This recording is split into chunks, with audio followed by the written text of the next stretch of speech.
नमस्कार दोस्तों।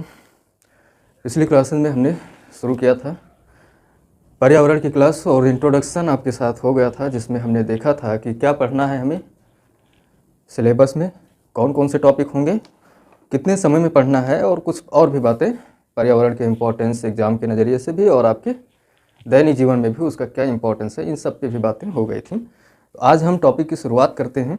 मुख्य रूप से हमारी जो बातें होंगी वो पर्यावरण पर ही होगी। पर्यावरण यानी एनवायरनमेंट। देखिए, इस सब्जेक्ट में रियल में टॉपिक की शुरुआत तो पारिस्थितिकी और पारिस्थितिकी तंत्र से मानी जाती है, लेकिन पर्यावरण सब्जेक्ट के बारे में थोड़ा बहुत जानना कि इसका अर्थ क्या है और पर्यावरण के तहत हम पूरे विषय में जो कुछ भी हमें पढ़ना है वो हमारी पूरी की पूरी स्टडी कहाँ फोकस होगी। किसी भी सब्जेक्ट का जो नाम होता है, आपको पता है, वो पूरे विषय में जितनी भी जानकारी डिस्कस की गई है उस जानकारी का प्रतिनिधित्व करता है वो एक शब्द या दो शब्द जो विषय का नाम होता है। ठीक है, जैसे आप देखते हैं कि हिस्ट्री में इतिहास, भारत का इतिहास, भारत का प्राचीन इतिहास, ये जो नाम होता है ये उस पूरे बुक में जितनी भी बातें की गई हैं वो प्राचीन काल की बातें की जाती हैं। तो सब्जेक्ट में जो भी नाम होता है सब्जेक्ट का, कहीं ना कहीं वो विषय में जितनी भी चीज़ें आपको पढ़ना है, जो भी समझना है, जो कॉन्सेप्ट है, जो जानकारी है, उन्हीं सब का प्रतिनिधित्व करता है। तो पर्यावरण क्या है, जिस सब्जेक्ट को हम पढ़ने जा रहे हैं, इस विषय में किन चीज़ों पे हम फोकस करेंगे, वो कौन कौन से कारक होंगे जो पूरे विषय वस्तु में आपके लिए सेंटर में होंगे, आपके स्टडी के लिए या जानकारी के लिए एकदम केंद्र में होंगे, और उन्हीं को हम फोकस करके सारा अध्ययन करेंगे। ठीक है, तो पर्यावरण का तो पहले देख लेते हैं सामान्य सा अर्थ क्या होता है। पर्यावरण यानी परिधन आवरण, यही इसका अर्थ आपको हर जगह मिलता है। परि का अर्थ होता है चारों तरफ, तो चारों तरफ। आवरण का मतलब आप समझ ही रहे हैं, आवरण का अर्थ हो गया घेरा या किसी चीज़ से ढका हुआ। तो जो पर्यावरण का शाब्दिक अर्थ होता है वो होता है चारों तरफ से घिरा हुआ आवरण। ठीक है, तो आप ध्यान में रखिएगा इसके अर्थ को, एग्जाम में ये आपको दे देता है पर्यावरण का अर्थ क्या है, और स्टेटमेंट में आपसे पूछ सकता है कि किसी भी जीव जंतु के चारों ओर से घेरा हुआ आवरण या चौतरफा जो भी चीज़ें हैं आसपास की सारी चीज़ों का एक आवरण बन जाता है, एक कवर बन जाता है। उसी कवर को क्या कहते हैं, पर्यावरण। अर्थात आप कह सकते हैं कि जो आवरण हमें चारों ओर से घेरे हुए है उसी को क्या कहेंगे, पर्यावरण। जो आवरण हमें या किसी भी जीव जंतु को चारों ओर से घेरे हुए है क्या कहलाता है, पर्यावरण कहलाता है। तो ये जो आवरण है जो हमारे चारों तरफ है, इस आवरण में क्या क्या शामिल होता है। पृथ्वी पर पाए जाने वाले उन घटकों को यहाँ हम देखेंगे, जैसे जल है, भूमि है। ध्यान दीजिएगा, इनको यहीं से हम एकदम, ये छोटी यूनिट पढ़ा रहे हैं आपको, एकदम छोटी इकाई है। यहीं से पर्यावरण अब धीरे धीरे बढ़ता जाएगा और फैलता जाएगा। जैसे जैसे हम आगे बढ़ते जाएंगे, पर्यावरण एक बहुत बड़ी अवधारणा है और उसका दायरा जो है वो शुरुआत होता है कहाँ से, आवरण से। किसके आवरण से, जो आपके चारों तरफ है। आपके चारों तरफ कौन सा आवरण है, भूमि है, जल है, या फिर पेड़ पौधे हैं, पेड़ पौधे हैं, वायुमंडल है, या फिर वायु कह सकते हैं आप। ठीक है, या फिर एक जीव के चारों ओर अनेक जीव जंतु भी होते हैं। जैसे आप जहाँ होते हैं आपके आसपास छोटी से छोटे बैक्टीरिया से लेकर के बड़े जीव जंतु भी आपके आसपास होते ही हैं, जीव जंतु हैं।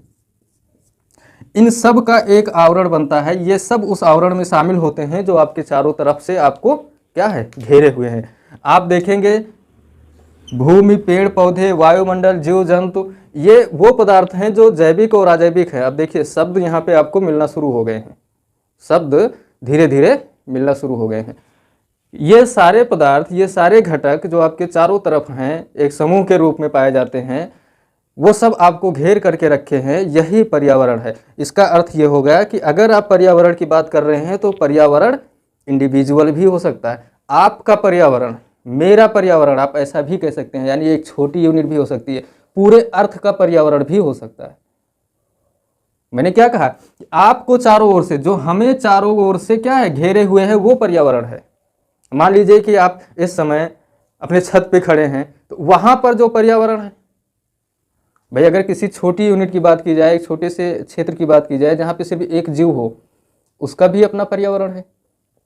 एक शहर में अगर बात की जाए कि पूरे एक बहुत बड़े क्षेत्र के, तो उसका भी एक पर्यावरण है। एक जंगल की बात की जाए तो पूरा का पूरा जंगल का एक अपना पर्यावरण है। और पूरी पृथ्वी भी एक पर्यावरण का रूप हो सकता है। यानी आप कह सकते हैं कि पर्यावरण छोटी सी इकाई भी हो सकती है और पर्यावरण बहुत बड़ी इकाई भी हो सकती है। ठीक है। सामान्यतः पर्यावरण में कौन से घटक हैं, आप इन घटकों को देख लीजिए, इनका एक नाम है। जैसे जल है, भूमि है, पेड़ पौधे हैं, जीव जंतु है, वायुमंडल है, इन सब का एक नाम है। आप कह सकते हैं कि पर्यावरण जैविक और अजैविक घटकों और उनके आसपास के वातावरण के सम्मिलित रूप को पर्यावरण कहते हैं। यहीं से बात निकलकर सामने आने लगी। यानी जो जीव जंतु हैं या जैविक अजैविक घटक हैं, दो शब्द यहाँ पे देखेंगे, जैविक और अजैविक घटक, ये क्या होते हैं। देखिए यहाँ पहली क्लास में मैंने कल ही बोला था आपसे कि पहली क्लास बहुत इंपॉर्टेंट होगी। पहली दूसरी जो भी 2-3 क्लासेस होंगी पारिस्थितिकी में, जो पर्यावरण का मूलभूत होता है, इसी से शुरुआत होती है किसकी, पर्यावरण की। तो ये जो जैविक और अजैविक घटक हैं, उनके साथ में इनके जो आसपास का क्या है, वातावरण। अब वातावरण में बहुत सारी चीज़ें आ जाएंगी। तो पहले ये देख लीजिए कि जैविक में क्या आएगा। जैविक का अर्थ हो गया जिसमें जीव हो, जिसमें जीवन हो। ऐसे पदार्थों को या ऐसे घटकों को आप अलग कर लीजिए जिसमें जीवन है। तो किसमें जीवन है, जल में तो जीवन है नहीं, भूमि में भी जीवन नहीं है, लेकिन पेड़ पौधों में जीवन है, जीव जंतुओं में जीवन है, आप में जीवन है। जीवन का मतलब जीवित हो गया। ऐसे घटक, ऐसे कारक जो जीवित हैं, उनको हम किस में रखते हैं, जैविक घटकों में। अजैविक घटक कौन से होंगे। अजैविक का अर्थ हो गया जिसमें जीवन नहीं है, जो जीवित नहीं है। तो जीवित कौन नहीं है, जल हो गया, भूमि हो गया, वायु हो गया। अर्थात जल मंडल, स्थल मंडल और वायुमंडल, ये 3 घटक ऐसे हैं जो अजैविक घटक में शामिल होते हैं। ध्यान रहे यहाँ पर मैं 3 नाम लिख रहा हूँ, लेकिन जब बात होगी जल की तो आप देखेंगे कि जल में हिम भी आता है, ग्लेशियर भी आते हैं, ठीक है, जिन्हें हिमनद आप हिंदी में बोलते हैं। जल के ही एक रूप में झीलें आती हैं, नदियां हैं, तालाब हैं, ये जितनी भी जलराशियां हैं, सागर है, ये सब जलमंडल के हिस्से में आते हैं। जलमंडल के एक रूप में इन सब का नाम लिया जा सकता है। जब बात आए अजैविक घटकों में भूमि की, तो भूमि का अर्थ क्या हो गया, पर्वत, पठार, मैदान, जितने भी आपको स्थलखंड नजर आते हैं वो सब क्या है, जो भी भूमि पे उच्चावच हैं, जितने प्रकारों में आप बांट सकते हैं, उन सब को आप क्या करें, डिवाइड कर दें। बात अगर वायुमंडल की आए तो वायुमंडल की संरचना में आप अक्सर पढ़ते हैं आयन मंडल तक चीज़ों को, लेकिन वहां तक जाने की जरूरत नहीं है। यही ध्यान रखिएगा, एग्जाम में प्रश्न बने हुए हैं इस पर कि जो अजैविक घटक है, अजैविक घटकों में वायुमंडल के किस हिस्से को शामिल किया जाता है। तो वहां पे वायुमंडल में 2 नाम दिया हुआ था, एक तो दिया हुआ था ओजोन मंडल और एक दिया हुआ था क्षोभ मंडल। तो आप ध्यान रहे कि पर्यावरण आप पढ़ रहे हैं, जीवन को संभव बनाने वाले कारकों पे आप बात कर रहे हैं, तो ओजोन मंडल की बात नहीं हो रही है, यहाँ पे क्षोभ मंडल की बात हो रही है जो आपसे जुड़ा हुआ है। ठीक है, पृथ्वी की सतह से कौन सा मंडल लगता है वायुमंडल का, क्षोभ मंडल ही टच करता है, तो उसी की बात हो रही है। तो जैविक घटकों में जीव जंतु और पेड़ पौधे ये सब आ जाते हैं। अजैविक घटकों में जलमंडल, भूमि पर जितने भी उच्चावच आपको मिलते हैं, स्थलीय भाग, वो सब आ जाते हैं। वायुमंडल के क्षोभ मंडल वाला हिस्सा आ जाता है अजैविक घटक में। अब ये सब मिल करके क्या कर रहे हैं, एक समूह बना रहे हैं, एक कार्य कर रहे हैं, जीवन उत्पत्ति के लिए और उनको सर्वाइवल के लिए एक महत्वपूर्ण भूमिका निभा रहे हैं। अब इनका एक पूरा का पूरा एटमॉस्फेयर बन रहा है, एक वातावरण बन रहा है, जिसको हम क्या कहते हैं, पर्यावरण, वातावरण एक ही बात होती है, यही होता है पर्यावरण। ठीक है, यानी आप कह सकते हैं कि पृथ्वी पर जीवन के आधार को जो संभव बनाते हैं वो कौन कौन से कारक होते हैं, वो जैविक, अजैविक घटक, और इनके साथ साथ जो वातावरण का निर्माण होता है, माहौल जिसे कहते हैं आप, उससे पर्यावरण बनता है। और इस माहौल में जा करके, इस वातावरण में एक जीव की उत्पत्ति होती है और वो मृत्यु तक पहुंच पाता है जीवन के विभिन्न चरणों से होकर के।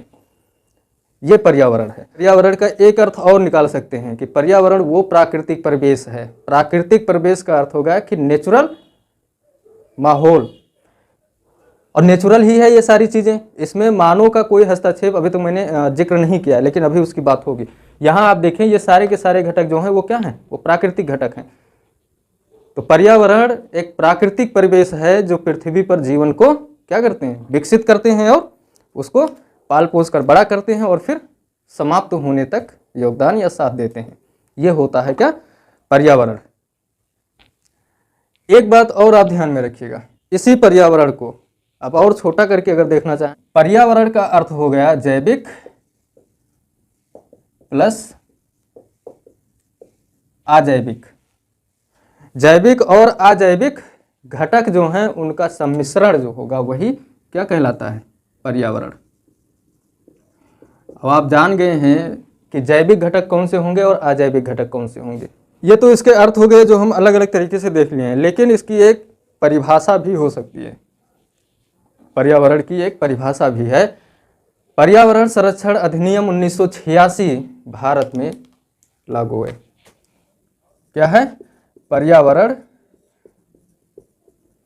संरक्षण अधिनियम 1986। आप यही पहली चीज़ तो इसी को याद में रखिएगा और सीरियसली याद रखिएगा, क्योंकि ये पीसीएस में पूछा गया प्रश्न है और आने की भी पूरी संभावना रहती है।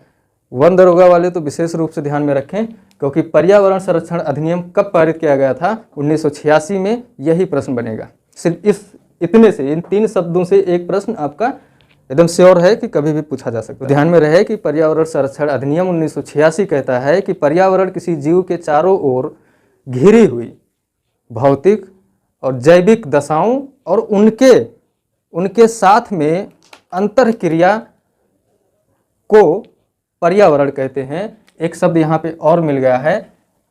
इसके अकॉर्डिंग तो बात हो गई कि भौतिक और जैविक दशाओं का उनके साथ अंतःक्रिया।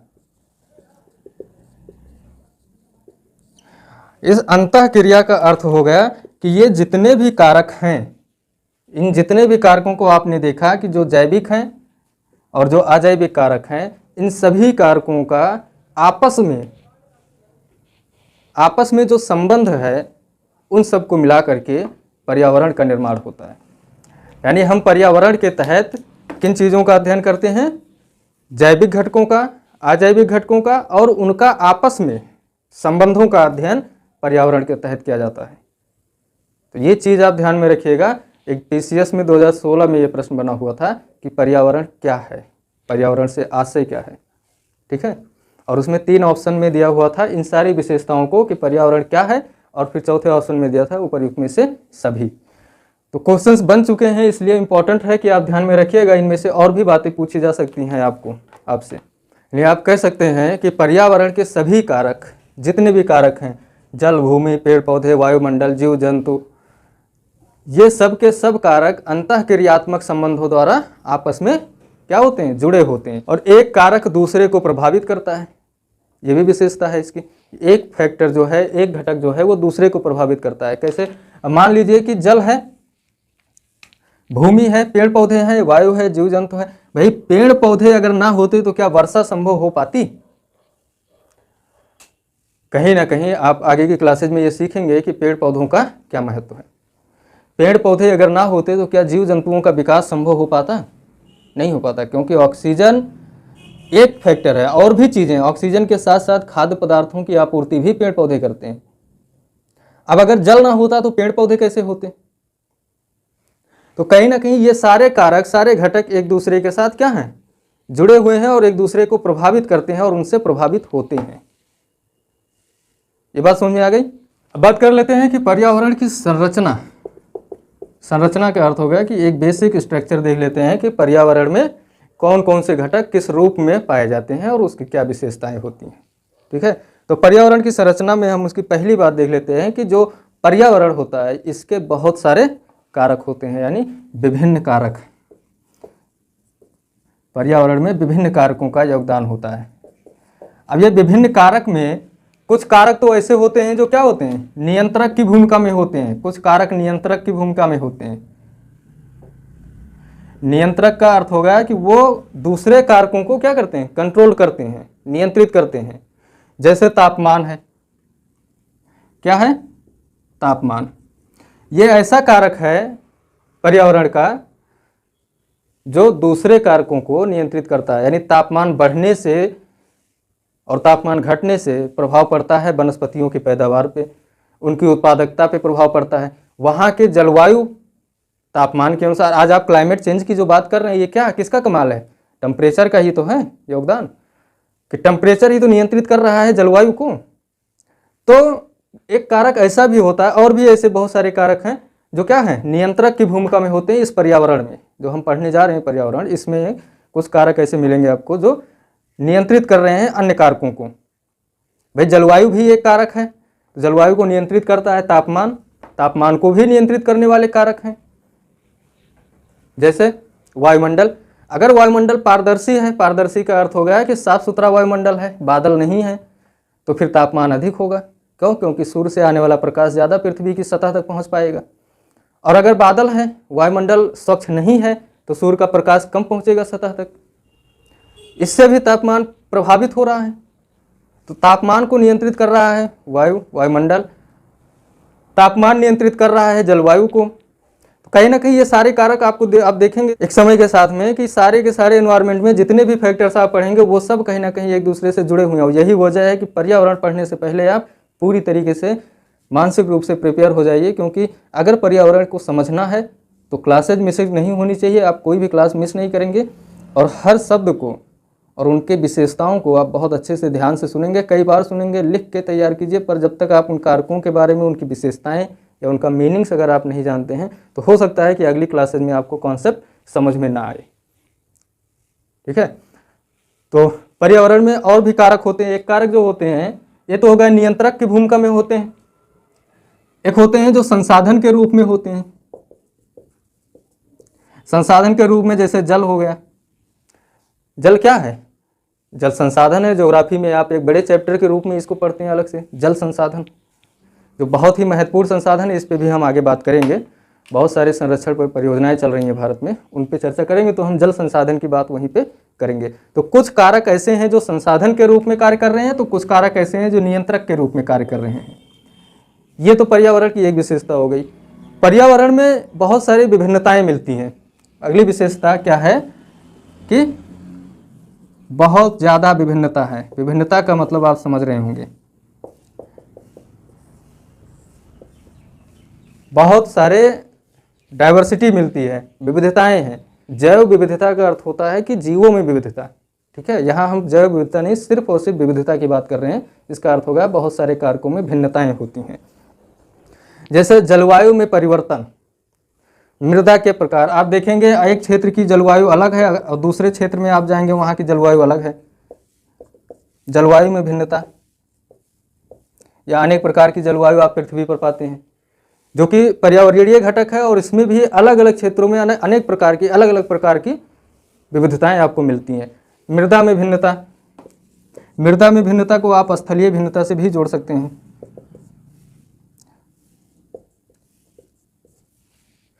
यानी स्थल रूपों में भी काफ़ी हद तक आपको विभिन्नताएं दिखती हैं। ठीक है, ये सब क्या है, जो हमारा पर्यावरण है जिसका हमें अध्ययन करना है। ये इस क्लास में आप यही चीज़ देख रहे हैं कि पूरे पर्यावरण की क्लासेस में जितने भी हमको पढ़ना है सिलेबस, उसमें हम इन्हीं कारकों को आगे और एक्सप्लेन करते जाएंगे। स्थलाकृतियों के प्रकार, ये क्लास और बढ़ती ही जाएगी। स्थलाकृतियों में भिन्नता होती है। और विशेषता की अगर बात की जाए तो पर्यावरण में विभिन्न घटक होते हैं, जो आपने पहले ही देखा। पर्यावरण में विभिन्न घटक होते हैं। विभिन्न घटकों की बात करें अगर, तो उनको 3 प्रकार से बांटा जाता है। एक तो होता है भौतिक, जो अभी आपने थोड़ी देर पहले ही देखा, या फिर इन्हीं को अजैविक बोलते हैं। अजैविक में कौन कौन से घटक आते हैं? स्थल मंडल, वायुमंडल, जल मंडल। स्थल, वायु, जल। अब आप करना चाहें तो स्थल को भी बहुत सारे प्रकारों में बांट सकते हैं। पर्वतीय तंत्र अपना अलग होगा, है ना, मैदान, पठार, मरुस्थल। जलमंडल को भी आप सागर, खाड़ी या फिर झील, नदी, तालाब, इस सब में आप बदल सकते हैं। वायुमंडल में क्षोभ मंडल है, समताप मंडल है, इस तरीके के प्रकारों में इनको डिवाइड किया जा सकता है। भौतिक के बाद में एक दूसरा घटक जो इसका है जैविक है। जैविक में पेड़ पौधे, जीव जंतु, मनुष्यों सहित सूक्ष्म जीव, सूक्ष्म मतलब बैक्टीरिया वगैरह भी इसी में शामिल कर ली जाती हैं। तो ये सब पर्यावरण के क्या हैं, घटक हैं। एक महत्वपूर्ण घटक होता है जैविक के बाद में ऊर्जा, क्योंकि किसी भी सिस्टम को कार्य करने के लिए जो सबसे मूलभूत चीज की जरूरत पड़ती है वो क्या है, एनर्जी। ऊर्जा में हम सौर ऊर्जा देखेंगे, यही प्राथमिक ऊर्जा भी है, सौर ऊर्जा। एक बार आरओ के एग्जाम में क्वेश्चन पूछा था जीवाश्म ऊर्जा का अंतिम स्रोत क्या है। तो अगर बात किसी भी ऊर्जा की है, यहाँ आप बस इतना ध्यान रखिएगा कि एनर्जी, कोई भी एनर्जी हो, कैसी भी एनर्जी हो, उसका अंतिम स्रोत सूर्य ही है। ठीक है, और उसमें ऑप्शन में दिया हुआ था वहाँ पे जीवाश्म ऊर्जा की जो उत्पत्ति होती है वो कहीं ना कहीं जीवों के एक लंबे समय तक हाई टेम्परेचर और हाई प्रेशर में रहने के बाद में जीवाश्म ईंधन का निर्माण होता है। जैसे कोयला हो गया, पेट्रोलियम हो गया, प्राकृतिक गैस हो गई, इन सब का निर्माण एक भ्रंशन प्रक्रिया के द्वारा एक लंबे समय तक जीव जंतु और पेड़ पौधों के दबे रहने से, हाई टेम्परेचर हाई प्रेशर में रहने के बाद में इनका निर्माण होता है। तो ये भी उसने ऑप्शन में दे दिया था कि जीवाश्म के भ्रंशन के द्वारा, जीवाश्म के दब जाने से या सड़ने गलने से जीवाश्म ईंधन का या फिर ऊर्जा का उत्पत्ति होता है। और ये बात सत्य भी है, लेकिन क्वेश्चन में पूछा था उसने कि अंतिम स्रोत क्या है ऊर्जा का, तो भाई सूर्य ही है। अगर सूर्य ना होता, सूर्य से आने वाला प्रकाश या सौरिक ऊर्जा ना होती, तो क्या वो जो जीवाश्म दबे थे, जिनके सड़ने गलने से ऊर्जा उत्पन्न हुई है, क्या वो पेड़ पौधे सर्वाइव किए होते?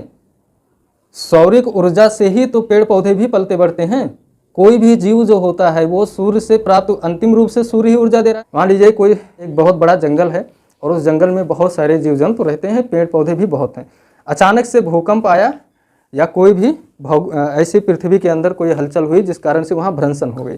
भ्रंशन के दौरान वो जंगल पूरा का पूरा क्या हो गया, धराशायी हो गया, धरातल में चला गया। अब वो दबा है, लाखों करोड़ों साल बाद में वहाँ से फिर उस क्षेत्र से कोयला, पेट्रोलियम, प्राकृतिक गैस, इन सब का क्या हो रहा है, उत्पादन हो रहा है।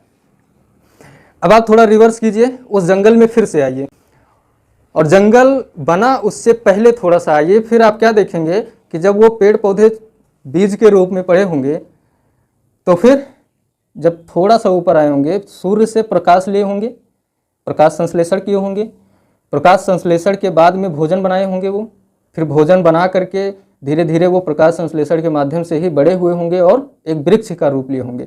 इसी दौरान वहाँ पे जो जीव जंतु थे, खरगोश, हिरण, शाकाहारी जो जीव जंतु हैं, किसी भी जंगल में शाकाहारी जीव जंतु होते ही हैं, अब वो उन वृक्षों की पत्तियों को खा करके क्या किए, अपना सर्वाइव किए, खुद को उन्होंने बड़ा किया।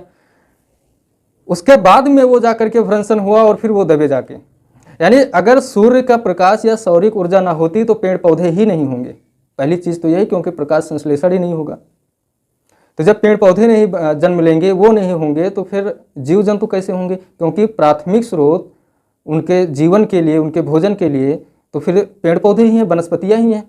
तो जब वनस्पति होगी तब जीव जंतु उनको खाएंगे और फिर वो होंगे। अगर वनस्पतियाँ समाप्त हो जाएं या फिर उनकी उत्पत्ति ही ना हो तो जीव जंतु भी नहीं होंगे। तो फिर कहाँ से जीवाश्म ईंधन बनेगा, कहाँ से पेट्रोल बनेगा, कहाँ से कोयला बनेगा? ये चीज़ एग्जाम में पूछा गया था। तो आप ये एक छोटी सी इन्फॉर्मेशन ध्यान में रखिएगा हमेशा कि किसी भी तरह की ऊर्जा का अंतिम स्रोत क्या होगा, सूर्य ही है। ठीक है, ये तो बात हो गई जैविक, अजैविक और सौर ऊर्जा। हाँ, सौर ऊर्जा के अलावा एक घटक और इसमें शामिल होता है ऊर्जा स्रोत में। ऊर्जा घटक में सौर ऊर्जा है और एक भूतापीय ऊर्जा होती है। भूतापीय ऊर्जा का अर्थ होगा जो भूमि से मिलती हो एनर्जी। ठीक है, तो ये पर्यावरण के घटक हैं। इनके बाद में पर्यावरण के कुछ स्तर भी होते हैं, जैसे पर्यावरण सूक्ष्म स्तर पे भी होता है और पर्यावरण एक बृहद स्तर पे भी होता है। सूक्ष्म स्तर पे पर्यावरण सूक्ष्म जीव होते हैं, जैसे बैक्टीरिया है। ठीक है, स्थानीय रूप से जलवायु कह सकते हैं आप, जो छोटे क्षेत्र में होती है, सूक्ष्म जलवायु उनको बोलते हैं, माइक्रो क्लाइमेट।